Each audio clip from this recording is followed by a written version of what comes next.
What's up, boys and girls? Happy Sunday and welcome to day 34. Today, we're going to be talking a little bit about our content diet because just like our food and our relationship with it, we now consume a lot of content on a daily basis, and it's become almost a subconscious relationship, just like food is for a lot of us in our lives. There's no escaping it, it's not going anywhere. And just like our food, we need to put in place a 3-stage process to look at our content diet. We need to audit it, we need to improve it, and we need to build healthy habits around it. So that is what I'm going to take you through in a whistle-stop video today. So I'm not going to bore you with the history of social media and the pros and cons of it. I think we all know it. I think we've all heard it several times. We're going to get straight into the juicy stuff, starting with an audit. So, when I first start working with all of my clients, regardless of their experience level, where they are in the world, men, women, age, doesn't matter. One of the first things I get them to do is a little bit of an audit, a lifestyle audit, a food audit, an exercise audit. This is a introspective activity that they can do themselves. It's what's the word I'm looking for? It's almost a rhetorical activity. They don't even necessarily need to report it back to me if they don't want to, but I will encourage them to do it. Particularly if a lot of the time someone will come to me and they hit, oh yeah, I've done this before. Oh, I've done this before. Yeah, I'm eating right. It's like, right, okay, well, we're here for a reason. Something's not right. Okay, otherwise we wouldn't be in this position. You know, the habits and the behaviors that have got you here today to this position that you're in, which you're telling me you're not happy in, aren't going to be the same habits and behaviors that get you to the place where you want to be. Okay, I'm pretty sure that's some sort of Churchillian drift definition of insanity that we chalk up to Albert Einstein, right? Whether he said it or not, who bloody knows? But let's just chalk it up to Einstein. So it's the same with our content. So as well as auditing your diet or your exercise, I would say to them, right, let's audit your social media. And that is a very simple exercise. It doesn't take too much time. We're looking at how much time you actually spend on it, not think, how much time you actually spend on it, which platforms you spend the majority of your time on, who you're following, why you're following them, what you're following, what your explore page looks like on all these apps, because that can tell you a lot about the person or the type of content that they're consuming. Not always, but it can do. And how all that content actually makes them feel. Like how to really take a step back and to consciously consider, what does this content make me feel? What does it do to me? Does it improve my state? Does it take away from my state? Does it give me energy or take away energy? And that activity alone is incredibly powerful because, like I said right at the top here, much like our relationship with food, a lot of people's relationship with social media now has become wallpaper. It has become subconscious. We don't really consider it. We do it and we know we're doing it, but we're not really necessarily aware of the potential damage that it could be doing to us. So that audit is a great activity, and to be honest, that alone stems a lot of people to then change their habits and actions and behaviors around social media. But if it doesn't, then we move to stage 2, which is to improve the relationship. And this is where people struggle a lot. I find particularly British people, because we are very we're not, but we somehow get this reputation of being incredibly polite. I mean, if you go to your average British town, you'll find that the vast majority of people aren't that polite. That's beside the by. Anyway, this is where British people particularly tend to struggle, because a lot of the time this involves effectively cutting people out. However, these social media apps have recognized this, and they have recognized that this can cause a lot of awkwardness. And despite all the potential conspiratorial factors that we may or may not think that they are listening to our conversations and that they are evil, I'm not commenting, don't ban me, YouTube. They are now putting in place tools which enables us to avoid awkward conversations, shall we say. No longer do you need to unfollow your best mate if they are putting out political rants or conspiratorial theories or super negative content, okay? Or negging you in your content. Now you can do things like muting people. But you do have more extreme options, such as the old unfollow button, for the content that you find is consistently affecting you negatively. Now, more often than not, this isn't people you know, it's just people that have been in your ecosystem for so long, they have just become part of your thought process. They have become wallpaper in your life. And I'm not saying to cut out all the influencers and the models and the sports people and the political figures and whatever else, all the public figures, shall we say. I'm only saying to cut out and unfollow the ones that do not serve you and are or causing you to have a negative reaction to their content. And this is why that first step, that audit, is so important, because you might skip that and scroll through and be like, oh yeah, that's fine, yeah, that's fine, that's fine. And you haven't really done that much of you've trimmed the bush rather than cut down the tree, okay? And in this, I quite like that analogy, that's good, I'm gonna use that.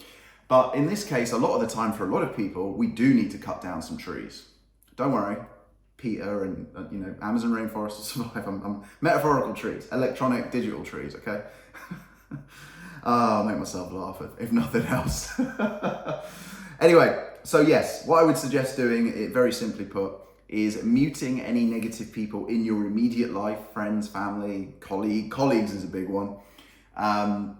And unfollowing people who are genuinely negative. The other thing you can also do, and I get this, honestly, not that much anymore. It's probably like once a month, so it's pretty good. But if people you know, colleagues, I think colleagues is probably the most awkward one. Maybe family members. I'm lucky, my family are very supportive and positive, but I know a lot of people have destructive family situations, let's say. There are actually now features where you can, I don't know what they're called. It's like basically silent them so that they can I can't remember the feature called. I should have researched it before I did the video, apologies. But effectively they can only see certain bits of your content and you don't get certain messages from them and stuff like that. Effectively, the platforms are doing the legwork for you, so they're cutting out the negative elements for you, which is quite cool. Because more often than not, and we'll come on to this in phase 3, the people who are commenting negatively on your content, if you're putting content out there, they're probably the people closest to you, and they're not doing it purposefully. They're not purposefully trying to be negative towards you. They're either being passive aggressive and they're projecting their current situation onto you, and it's actually like a cry for help, or it's heat of the moment. They're in a bad place and they're just like, oh fuck it, this will make me feel better. 3 seconds of dopamine, and then they immediately regret it. Or third, and probably the most common, they don't even realize that the context that they've sent the message in isn't the context you've received the message in. So you've maybe received it and gone, oh, that's a bit rude, or oh, they've not considered this. They didn't even think about that. They just sent it and they thought it was a little bit funny or whatever, and it's just landed differently. The context of a text message versus a voice note is very different. This is why I send so many voice notes, because people can hear my voice, they can hear my tonality, my speed, all of this stuff. We pick up on these at a subconscious level, these triggers, these cues in how people's body language works and stuff like this. Why phone calls are so uncomfortable, because we can't see the person, whereas we all love a FaceTime, right? Well, most of us do. So that's stage 2, is to improve it. So we're going to unfollow people who do not serve us and be savage here. When I first did this, my Instagram was an absolute mess. We're going back to 2018 now, January 2018. And I think, and you actually can't do this now, but I think I unfollowed 700 people in a day. It was savage. Now, I don't think you can actually do that now, because I remember one of my friends took my advice on this and tried to do it, and I think the maximum you can do is 50 per day now. So for some of you, this might take a week, okay?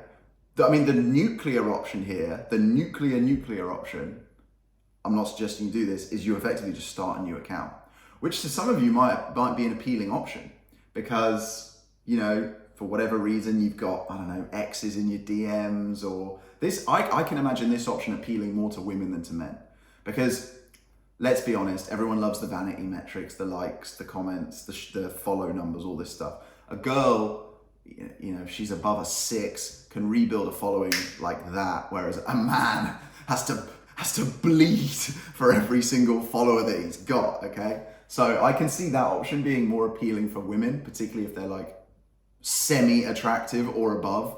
they can basically just get back to where they wanted to the next day. I mean, all the rogue bots and the people in China and India might not follow them back again. But don't worry, they'll be replaced by others. It's fine. But that's the nuclear option. That option is there. You can start again if you want. And for some people, like, they've got so much trauma associated with their social media, it's actually a great idea, you know?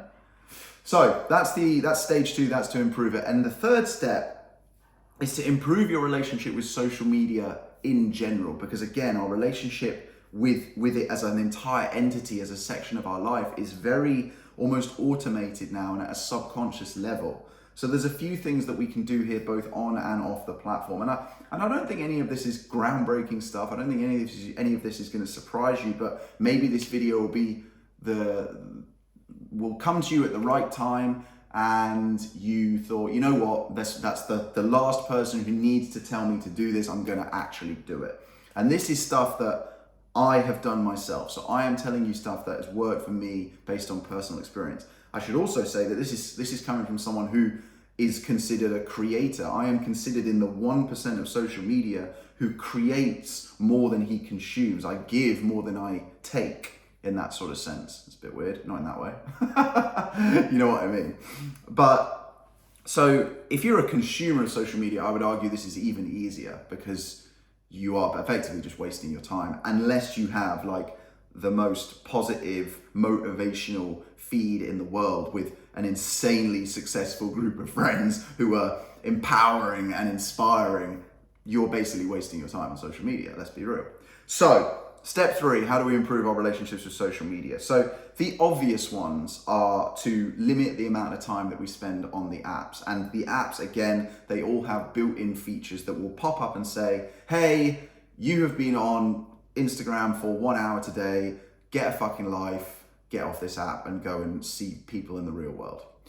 But there are now also apps which effectively like take all of the apps and combine your time and then block them from your phone so you can't actually access them. Now, if you have a genuine addiction to social media, which I would hypothesize a lot of people do based on their screen time, based on how I see them interacting with it, you know, based on the doom scrolling that we all know that we do, and we're all guilty of it, including myself from time to time. I had a little TikTok 10-minute doom scroll earlier, and you might be thinking 10 minutes, that's nothing. And yeah, you're right, it's not. I'm in a position now where I really check myself on it. If I get to like 2 videos and it hasn't served me, it's very easy to chase that next one. But I just sort of, literally just locking your phone for 5 seconds almost kind of gets you, because you're effectively hypnotized. So that's a good hack as well. It's like, if you find yourself like, you know, just on a bit of a doom scroll, just tap the lock. I mean, I don't know, Samsungs probably have some weird fucking voice activated, I don't know how you lock a Samsung. An iPhone, you press the button on the side, okay? Don't get me started on that again.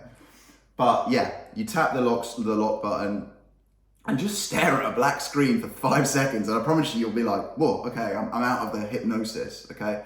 Because this stuff, that's what it's designed to do. You have to remember, like, these companies are trying to make money from you. They make money the more time you spend on the platform, because the more adverts they can send you, the more the advertisers are paying the social platforms because you are viewing their adverts. Maybe you're even buying something from the back of one of those adverts, okay? So they are gamifying these platforms to keep you on there.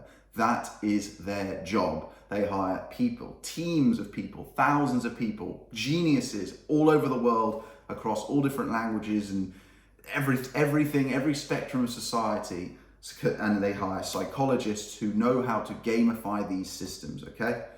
So that's a really good hack. Lock the phone, stare at it for 5 seconds, tweak yourself out of it, and then actually look up. Because there are studies now that have shown that if we look up and we go away, if we go from short-sightedness to far-sightedness, so looking outside, for example, you're activating the parasympathetic nervous system, which is going to get you out of that zone that you're in where you're so just staring at a glass screen, okay? Because it's hypnotic, okay?